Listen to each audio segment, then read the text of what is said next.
Hello everybody, you're welcome back again to the Reggae Appreciation Society.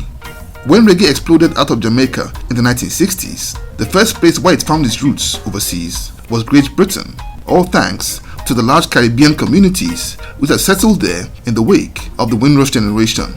By the 1970s, it had become a thriving phenomenon over there, with the likes of Millie Small and Desmond Dekker bagging #1 hits in the charts. And while there were definitely big reggae artists over there, I dare say that even before Bob Marley, the first ghetto fabulous Rastafarian reggae superstar to mash up the UK was the phenomenal Big Youth. He literally terraformed the reggae scene in his own image as dancehall's first Rasta when he embarked on his first major tour of that country in September 1977. He was by no means the first Jamaican artist to tour there, but what he brought to the table was a previously unseen revolutionary edge, flamboyance and raw spirituality with gritty storytelling of everyday life in Kingston, Jamaica. His impact would see homegrown British acts, whether reggae singers or dancehall toasters, reinvent themselves with unapologetic militancy and spiritual energy, not to mention the shockwaves that he would send right through the reggae sound system scene, and inspired a new generation of the superstar toasters of the early 1980s that powered world-beating outfits like Saxon International and Jashaka Sound System. Let's take a look at Big Youth's Thunderous 1977 UK tour and its resultant cultural earthquake that changed the British reggae scene forever. Now, to begin with, Big Youth's unbelievable impacts had overrun Jamaica several years before the UK felt its energy. In 1970, Manley Buchanan, aka Big Youth, made his shocking debut on the Kingston sound system scene. He was the first toaster to grow dreadlocks and infuse socially and spiritually conscious themes into his performances. He was the first Rastafarian DJ, having become a close associate of Leonard Howell, a man regarded as the first Rasta, and he was a keen student of some Rasta elders with whom he spent plenty of time with at their settlement at Bacco Wall, before it was demolished and rebuilt as Tivoli Gardens. Before he emerged, DJs typically would toast about light-hearted material like partying, bigging themselves up, or whatever was happening in the dance.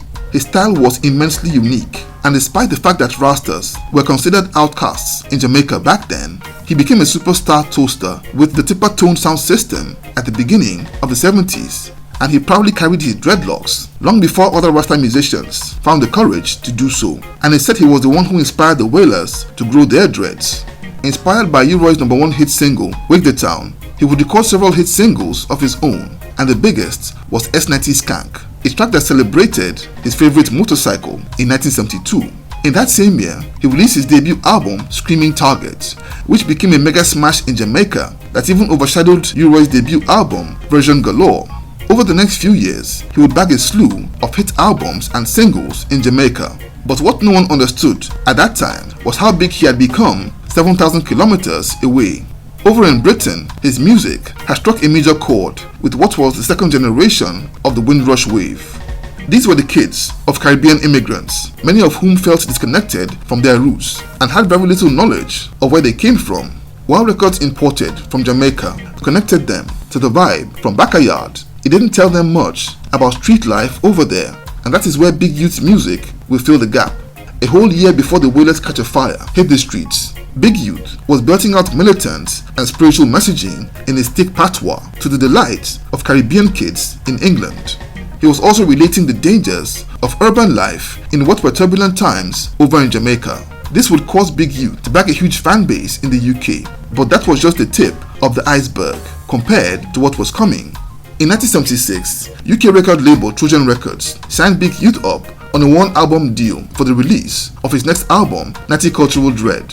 That album was a commercial smash in Britain and led to Big Youth getting signed by Virgin Records, and that label organized a tour of England the next year.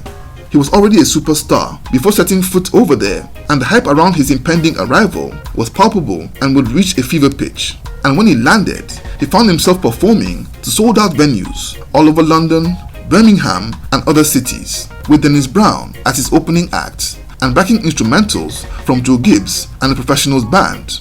British audiences had never seen anything like him, a huge, towering, charismatic figure with flowing dreadlocks and gemstones in his teeth that chanted Rastafari with imperious swagger that mesmerized audiences like a powerful preacher to his congregation. very different from all the reggae artists that they were used to, like Bob and Marcia, Toots and the Maytals, or Owen Gray. The climax of that tour was a spectacular show at the London Rainbow Theatre on September the 9th that earned him a new fan base from what was the punk rock scene that was fully represented that night in the audience. In fact, Sex Pistols member Johnny Rotten was so starstruck that he went backstage to take some iconic pictures with him after the show. Brinsley Ford, founding member of Aswad, described Big Youth's tour as one of the most culturally impactful events that the UK had ever seen. The Caribbean kids fell in love with his militancy, swagger, and Rasta messaging that all embodied black pride and a sense of identity. And the white kids were also mesmerized by his energy and the rawness of his performances. His effect on British musicians was also heavy, as established heavy hitters like Dennis Bovell, founder of Matumbi, which was one of Britain's first reggae bands, saw that reggae could indeed be more than melody and rhythm, but a vehicle for a message and identity. He was the engine room of the made in UK lovers rock subgenre, but Big Youth's impact saw him shift towards more roots-heavy, message-driven reggae. Big Youth's militant and conversational style also inadvertently inspired poet Linton Kwesi Johnson to connect with Dennis Bovell to record 8 songs that made up the militant Dread Beat and Blood album in 1978 and was the start of dub poetry. Members of legendary band Steel Pulse had been fans of Big Youth years before he even set foot in England, and were heavily inspired by him, as his fearless Rasta persona reportedly gave them the courage to grow their own dreadlocks despite the social implications. Lead singer David Hines revealed later that they always aspired to be as bold as Big Youth in their messaging, but in their case with instruments.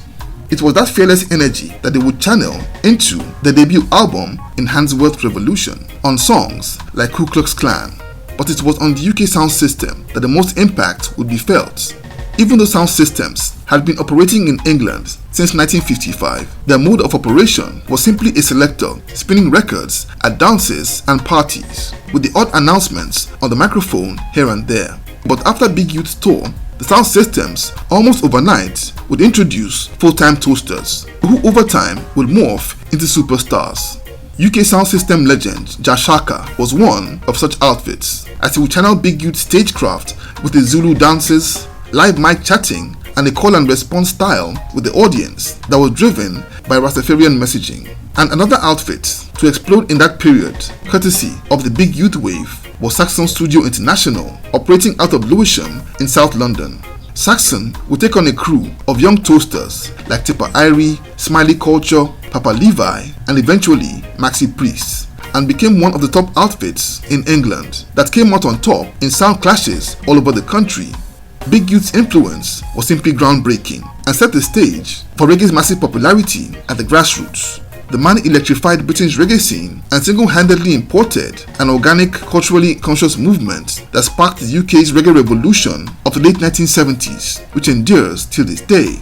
So there you have it. Thank you for watching this video today. Please leave a like, subscribe, and until next time, Jah bless.